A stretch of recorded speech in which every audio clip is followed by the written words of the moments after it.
Good morning, students. Today we start chapter number 13, exercise 13.2, probability. तो class 12 student हमने अभी तक इस चैप्टर के अंदर क्या पढ़ा है कि जो प्रोबेबिलिटी कंडीशनल प्रोबेबिलिटी पढ़ी है फर्स्ट एक्सरसाइज में और सेकंड एक्सरसाइज में इंडिपेंडेंट इवेंट्स हमारा चल रहा है उसका आज कंप्लीट कर देते हैं इंडिपेंडेंट इवेंट्स और फिर नेक्स्ट टाइप पे आएंगे बेस थ्योरम। तो आज कोशिश करेंगे ये कंप्लीट हो जाए इंडिपेंडेंट इवेंट्स। देखिए इस एक्सरसाइज के अंदर हमने 11 क्वेश्चन तक कर दिए थे। जो पिछला वीडियो था उसमें हमने क्या पढ़ा था कि neither A nor B, not A and not B, not A और नोट बी। तो ये चीजें हमने प्रोबेबिलिटी पढ़ी थी इन चीजों की, ए बट नोट बी। अब बात जो आती है आगे आती है, जैसे क्वेश्चन नंबर 12। क्वेश्चन नंबर 12 में क्या है स्टूडेंट कि a die is toss thrice, एक डाई को 3 बार थ्रो किया गया है। Okay, find the probability of getting an odd number at least once. Probability find करनी किसकी? ओड नंबर्स की।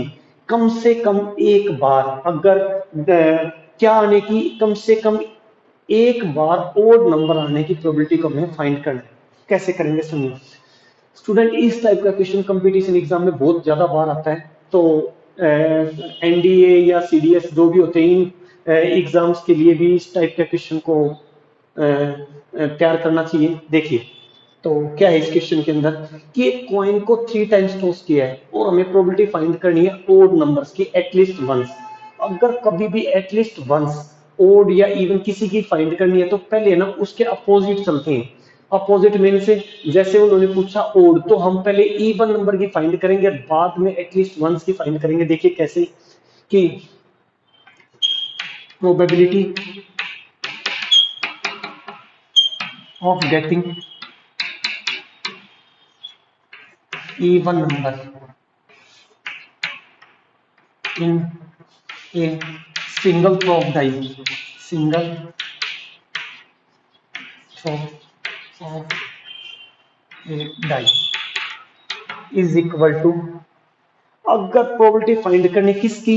इवन नंबर्स की। Single throw of a die, एक डाई को थ्रो करने के बाद इवन नंबर्स की प्रोबेबिलिटी क्या होती है? 3/6 मीन्स 1/2। स्टूडेंट ये चीज आपको क्लियर होगी probability of getting even numbers in in कितनी टाइम थ्रो किया डाई को? 3 times. In 3 times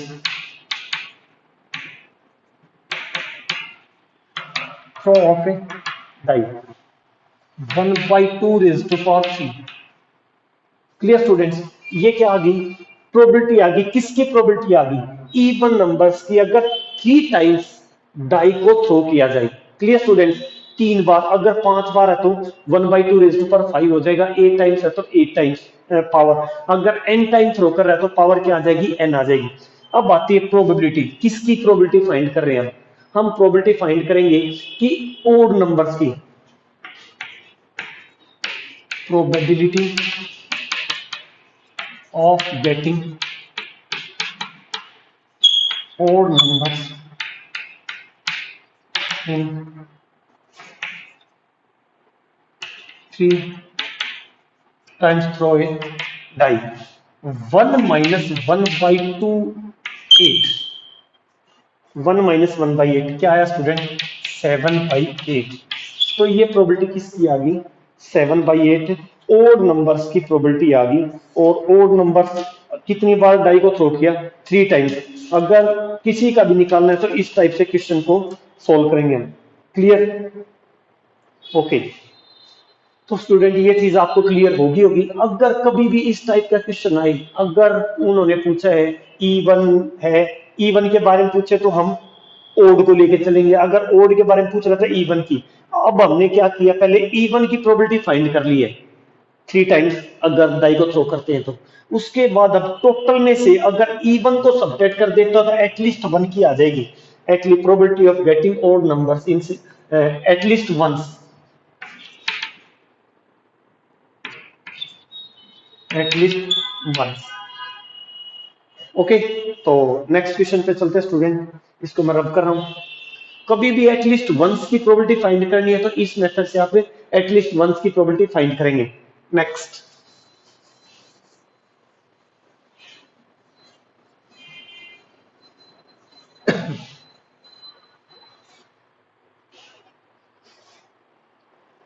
two balls are drawn at random with replacement from a box containing 10 black and 8 red balls. Find the probability that both balls are red. First ball is black and second is red. One of them is black and other is red. Okay. कितनी ball को choose करना है कि two balls को choose करना है with replacement from a box containing 10 black and 8 red balls find the probability that both balls are. तो first हम फाइंड कर रहे हैं कि ब्लैक बॉल के चूज करने की प्रोबेबिलिटी कितनी है 10/18 और रेड बॉल की probability let A be the event of A be the black ball मान लेते हैं ब्लैक बॉल को event of black ball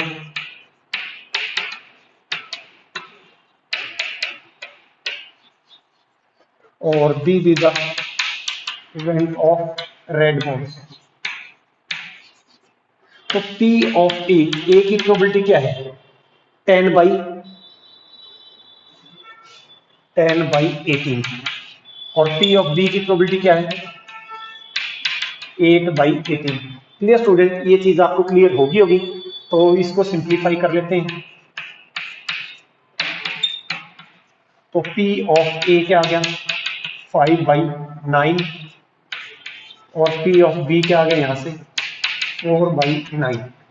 clear, यहां तक ब्लैक बॉल फाइंड करने की और रेड बॉल की प्रोबेबिलिटी और ब्लैक बॉल की प्रोबेबिलिटी फाइंड करने की प्रोबेबिलिटी आ गया। अब वो कह रहा है कि दो बॉल चूज करनी है और कैसे करनी है विद रिप्लेसमेंट करनी है स्टूडेंट विद रिप्लेसमेंट। तो बोथ बॉल्स आर रेड, दोनों की दोनों रेड बॉल्स हो। फर्स्ट पार्ट क्या है पहली बॉल भी रेड बॉल को हमने क्या माना बी और सेकंड बॉल भी रेड बॉल। तो P of B is equal to P of B क्या आ गया 5/4/9 इंटू 4/9 16/81। तो स्टूडेंट ये प्रोबेबिलिटी आपको क्लियर होगी कि रेड बॉल की दोनों क्या हो रेड बॉल है तो प्रोबेबिलिटी क्या होगी। ओके, अब नेक्स्ट आता है सेकंड पार्ट। सेकंड पार्ट में क्या first ball is black and second is red.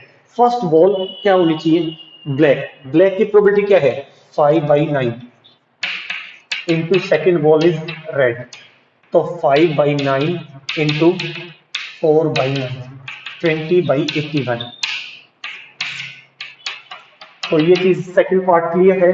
Next, उन्होंने कहा one of them is black and other is red. उनमें से एक ब्लैक होनी चाहिए और दूसरी क्या होनी चाहिए रेड। तो मान लिया हमने first ball one of them is black, पहली ब्लैक है, पहली क्या मान ली हमने black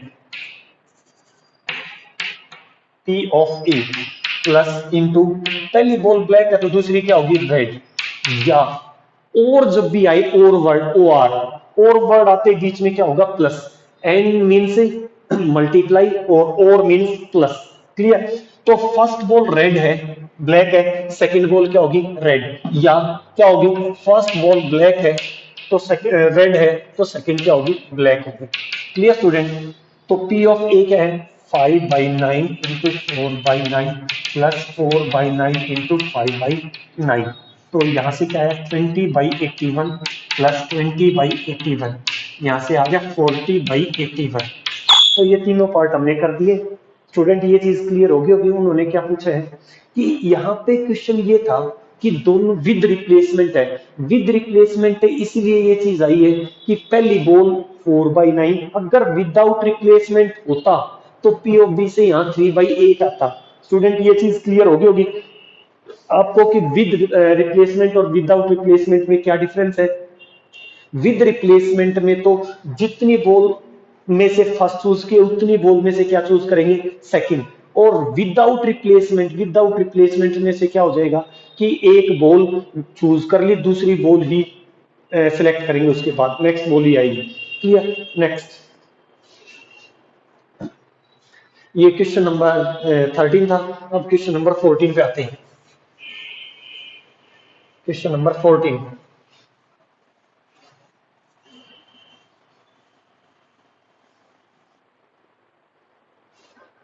probability of solving specific problem independently. पहले तो स्टूडेंट ये ध्यान रहे कि इसमें लिखा हुआ कि A and B are independent.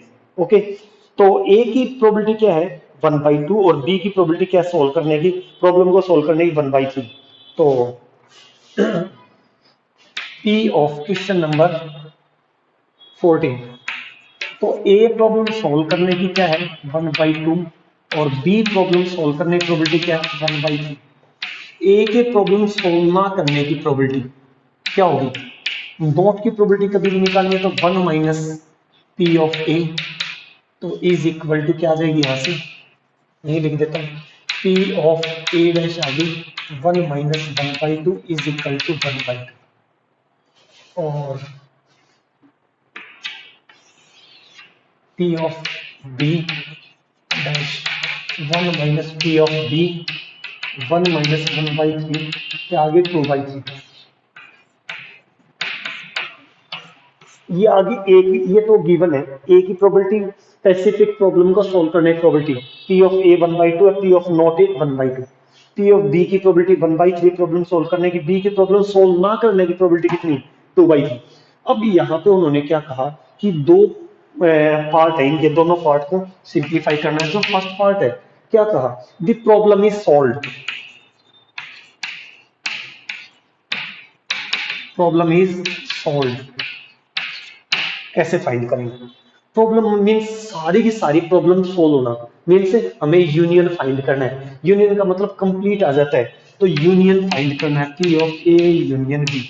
Union का फॉर्मूला क्या होता है P of A plus P of B minus P of A intersection B. अब आप कहेंगे सर एक चीज बताइए, यहाँ पे इंटरसेक्शन तो हमारे पास गिवन है ही नहीं, तो क्या करें स्टूडेंट, हमारे पास गिवन है क्या A and B are independent. अगर ए एंड बी इंडिपेंडेंट है तो P of A intersection B किसके इक्वल होगा P of A into P of B. यहाँ साइड में आप मेंशन भी कर देंगे because A and B are independent events then P of A intersection B is equal to P of A into P of B. Clear, तो यहाँ से P of A की वैल्यू क्या है 1/2 प्लस पी ऑफ बी की value 1/3 minus P of A into P of B. यहाँ side में बिल्कुल मेंशन करना आपको कि because A and B are independent then P of A intersection B is equal to P of A into P of B. तो 1/2 plus 1/3 minus 1/2 into 1/3, यहाँ से क्या है 1/2 प्लस 1/3 माइनस 1/6। इसको सिंप्लीफाई कर देता हूँ, एलसीएम आ गया 6, तो 3 प्लस 2 माइनस 1 5 माइनस 1 4/6। इसको सिंप्लीफाई करेंगे तो क्या आ गया 2/3। तो ये आ गई probability, the problem is solve. अब next second part, second part में क्या है कि exactly one of them solves the problem. जैसे इस जो पहले वाला क्वेश्चन था 13, उसमें भी one of them is black and other is red, वही सेम चीज यहाँ भी exactly one of them solves the problem. अगर क्वेश्चन में यहाँ पे तो स्टूडेंट हमारे जो एनसीईआरटी बुक है ये दो ही है A B O A B, अगर ए बी सी आ जाए उस केस में भी इस टाइप का क्वेश्चन बन सकता है 2 मार्क्स में या 4 मार्क्स में बन सकता है कि ए की सोल्व करने की प्रोबेबिलिटी दे दे, बी की सोल्व करने की प्रोबेबिलिटी दे दे सी की, और हम क्या करेंगे नोट ए नोट बी नोट सी निकाल लेंगे। उसके बाद कहे कि one of them exactly one of them solves the problem, तो उसको मैं बताऊंगा कैसे लिखना है। देखिए, तो एग्जैक्टली वन ऑफ देम में ए की प्रोबेबिलिटी सोल्व हो रही है, इसका मतलब बी की प्रोबेबिलिटी सोल्व नहीं हो रही है। या मींस और मींस प्लस, बी की प्रॉब्लम सोल्व हो रही है तो ए की प्रॉब्लम सोल्व नहीं होगी। एग्जैक्टली दोनों में से ए की प्रॉब्लम सोल्व हो रही है, दोनों केस तो बनाने पड़ेंगे, जरूरी है पहली प्रॉब्लम सोल्व होगी दूसरी नहीं हो रही है, या दूसरी सोल्व होगी फर्स्ट नहीं होगी। अगर यहाँ पे क्या होता सी भी होता तो फर्स्ट प्रॉब्लम सोल्व हो रही है दो नहीं हो रही है प्लस, सेकंड प्रॉब्लम सोल्व हो रही है फर्स्ट और थर्ड नहीं हो रही है प्लस, थर्ड प्रॉब्लम सोल्व हो रही है फर्स्ट और सेकंड नहीं होगी। तो अगर ए बी सी तीन प्रॉब्लम्स आ जाए तो उस टाइप से क्वेश्चन को करेंगे। क्लियर, तो देखिए ए की प्रॉब्लम सोल्व हो रही है तो 1/2 नोट बी की 2/3 प्लस बी की सोल्व होने की 1/2 बी की सोल्व होने की 1/3 और नोट ए की 1/2। तो यहां से क्या है 2/6 प्लस 1/6, तो 3/6 क्या आ गई 1/2।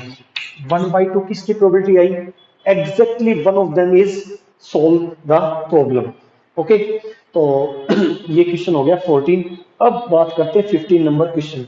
15 में मैं एक पार्ट करा दूंगा और बाकी आप कर लेना, और 16 क्वेश्चन भी करा देता हूँ। देखिए, तो नेक्स्ट क्वेश्चन पे आते हैं। One card is drawn at random from A well shuffled deck of 52 cards. तो मैंने कार्ड्स के बारे में एक वीडियो में आपको अपलोड किया था कि कार्ड्स कैसे होते हैं। डेक मींस पूरी जो 52 कार्ड्स की गड्डी है। अच्छा, इस में एक चीज मैं आपको थोड़ा सा एक्सप्लेन कर देता हूँ। स्टूडेंट, आपका कंफ्यूजन रहता है बहुत सारे। मैंने कहा कि 52 कार्ड्स होते हैं, जैसे क्लास में होते तो आप ये क्वेश्चन जरूर पूछते, तो मैं उसका आंसर दे देता हूँ कि आप क्या क्वेश्चन पूछते कि सर जोकर कार्ड भी तो होते हैं। कि आप तो कह रहे हो कि 52 कार्ड्स होते हैं, उसमें 2 या 3 जोकर कार्ड होते हैं, तो कार्ड तो 52 थोड़ी हुए, 50 किसी में 54 होते हैं, किसी में 55 है, तो वो क्या रीजन है, तो मैं उसके बारे में बता रहा हूँ। वो जोकर जो कार्ड होते हैं उनका रोल इतना ही होता है कि अगर जो कार्ड्स है, डेक ऑफ कार्ड्स है, ताश की गड्डी है, उसमें से कोई एक कार्ड गुम हो जाए, तो उस कलर का मीन से जो उसके ऊपर प्रिंट होता है, उस प्रिंट का और कोई कार्ड्स नहीं मिलता, तो हमारी वो जो ताश की गड्डी है वो बिल्कुल वेस्ट हो जाएगी। इसलिए वो क्या करती है, एक जोकर कार्ड डाल दिया, जोकर कार्ड में अगर कोई कार्ड्स गुम हो गया तो उस पे वो नंबर नोट करके और वो कार्ड बना लेते हैं, इसलिए जोकर कार्ड का यूज होता है। क्लियर, तो देखिए question number 15। One card is drawn at random from a well-shuffled deck of 52 cards. Okay. In which the following cases are the event E and F independent. तो उन्होंने कहा कि E और F इंडिपेंडेंट है या नहीं है। तो ये मैं आपको बहुत सारे क्वेश्चन में बता के हूँ, ठीक है, और इस एक्सरसाइज में भी कि इंडिपेंडेंट कब होंगे इवेंट्स, अगर इवेंट्स हम P of E intersection F, P of E into P of F ये दिखा दे इक्वल, तो E and F are independent events. अगर इन इंटरसेक्शन दोनों की मल्टीप्लाई के इक्वल नहीं आता है तो E and F are not a independent. Clear students, तो देखिए फर्स्ट पार्ट है कि पहले तो सैंपल स्पेस क्या है 52 cards.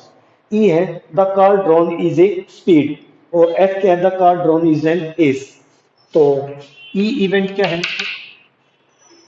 The card drawn is a spade.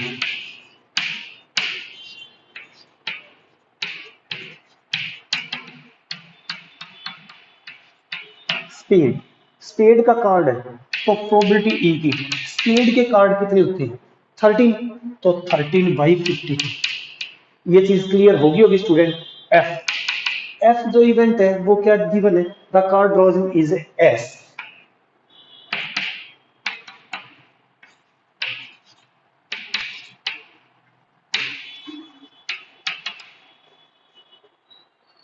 Is an S, S means इक्का। इक्के कितने होते हैं 4, तो 4/52, 4/52। क्लियर स्टूडेंट्स, अब बात आती है दोनों में कॉमन कितनी है, तो इंटरसेक्शन एफ। एक चीज बताइए, स्पेड का इक्के कितने होंगे 1, तो 1/52। ये चीज क्लियर। अब हम चेक करके देखते हैं कि ये इंडिपेंडेंट है या नहीं है। इंडिपेंडेंट के लिए क्या करते हैं ये, तो P of E intersection F कितना है 1/52 इज इक्वल टू 13/52 इंटू 4/52। 4 से 4 कैंसिल, तो 1/52 is equal to 1/52। So E and F are independent.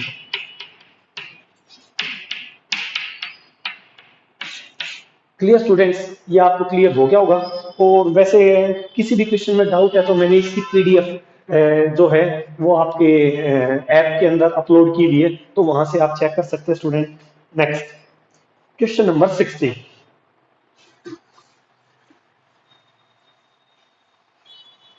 Question number 16।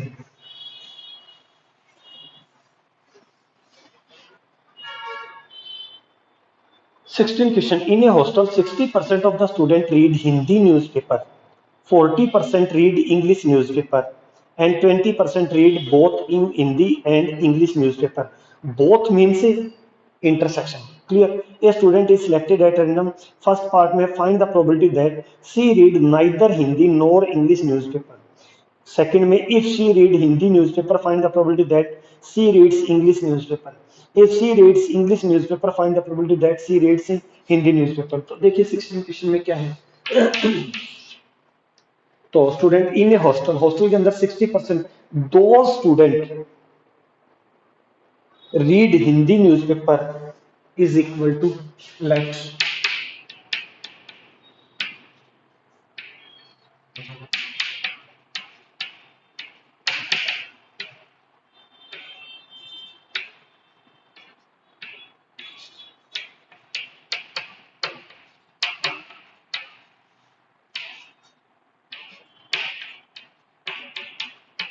इन और दो student read English newspaper B. तो हिंदी न्यूज़पेपर पढ़ने वाले स्टूडेंट कितने हैं? प्रोबेबिलिटी क्या होगी? 60/100. इंग्लिश न्यूज़पेपर पढ़ने वाले स्टूडेंट 40/100. और इंटरसेक्शन क्या है? बोथ. कितने स्टूडेंट हैं जो बोथ पढ़ते? 20/100. ये चीज आपको स्टूडेंट क्लियर होगी. Okay next. अब क्या रहा है, जैसे फर्स्ट पार्ट पे आते हैं. फर्स्ट कि find the probability that she reads neither Hindi nor English newspaper. Neither Hindi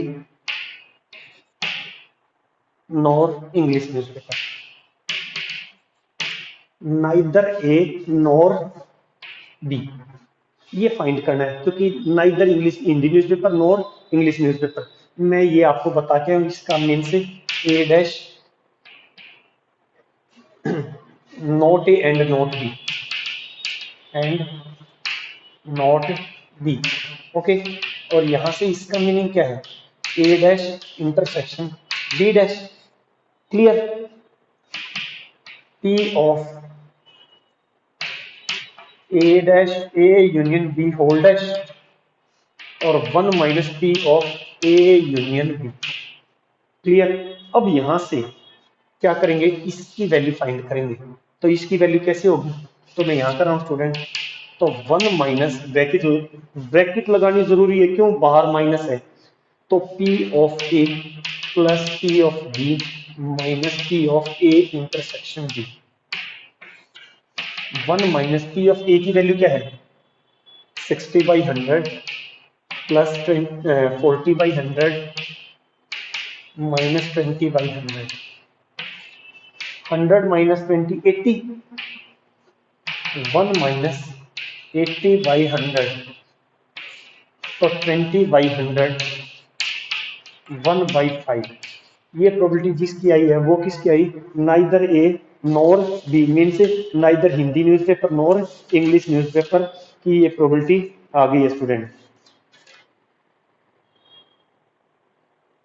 okay. 16 का ए 1/5. Clear student? तो अब हम चलते हैं सेकंड पार्ट. अगर स्टूडेंट 16 का सेकंड पार्ट आप ध्यान से पढ़े तो आपको समझ में आ सकता है कि ये क्या फाइंड करना है. उन्होंने कहा if C read Hindi newspaper find the probability that C read English newspaper. अगर आप थोड़ा सा इसको ध्यान से देखें तो ये कौन सी प्रोबेबिलिटी है? कंडीशनल. कंडीशनल कैसे होगी? अब फाइंड द प्रोबेबिलिटी किसकी है? इंग्लिश.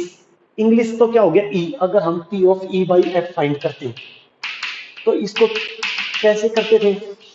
ए बाई बी ले लेंगे क्योंकि ए और बी है. यहाँ पे ए बाई बी फाइंड करना है. यहाँ पे ए क्या है? फाइंड. और बी क्या है? गिवन. तो फाइंड की प्रोबेबिलिटी कितनी है? फाइंड क्या है? Find the probability read English newspaper. English newspaper means P of A. और गिवन क्या है? गिवन क्या है? Find the probability of A with the given condition of B. और गिवन कौन सा? हिंदी न्यूज़पेपर. तो आप इसको फाइंड कर सकते हैं. या मैं एक पार्ट कर देता हूं. देखिए एक पार्ट मैं कर देता हूं, सेकंड और थर्ड पार्ट आप कर लेना. देखिए मैं इसको रब कर दूं साइड से.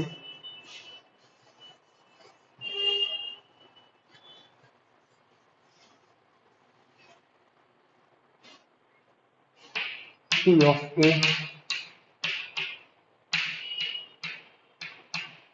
तो हमें फाइंड करना P of A by B।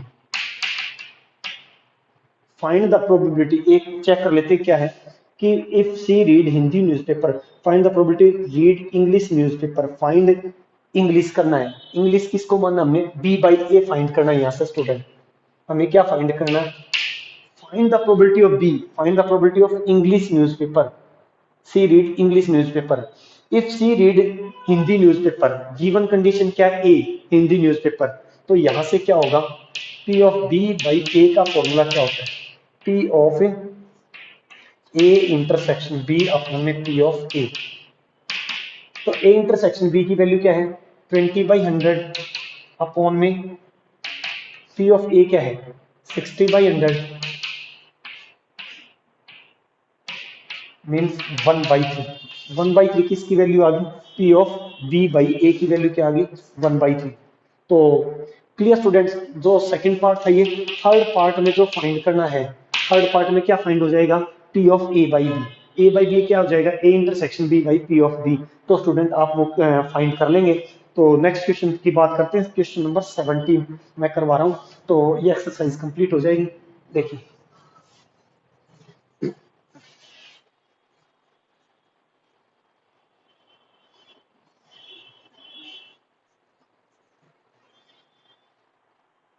देखिए, the probability of obtaining an even prime number, the probability of obtaining an even prime number on each die when a pair of die is rolled।